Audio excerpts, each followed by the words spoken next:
আসসালামু আলাইকুম। এই যে ড্রাগন, আমার মেয়েরা ড্রাগন খাচ্ছে বসে বসে। ড্রাগন তাদের এত পছন্দ, এত পছন্দ, অনেক পছন্দ তাদের। এই যে এটা লাল ড্রাগন, এটা সাদা ড্রাগন। সাদা ড্রাগনটা আমি আজকেই ফার্স্ট খেলাম, আগে কখনো খাইনি। এটা উপরে ইয়েলো কালার, ভিতরে হোয়াইট। মেয়েরা মজা করে খাচ্ছে। তবে সাদা ড্রাগন থেকে লালটাই একটু বেশি মজা লেগেছে আমার কাছে। এটা ভালো, খারাপ না।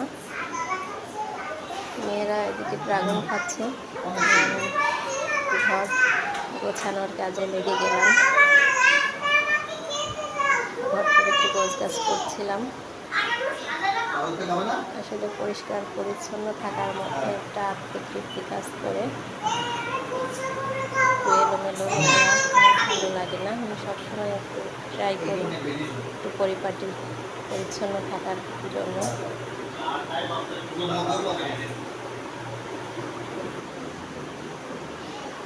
একদিকে গোছাই, মেয়েরা অন্যদিকে এলোমেলো করে। ছোট বাচ্চা তো এটা করবে, পারি একটু পরিপাটি করে রাখার ট্রাই করি। সবাই ভালো থাকবেন, আল্লাহ হাফেজ।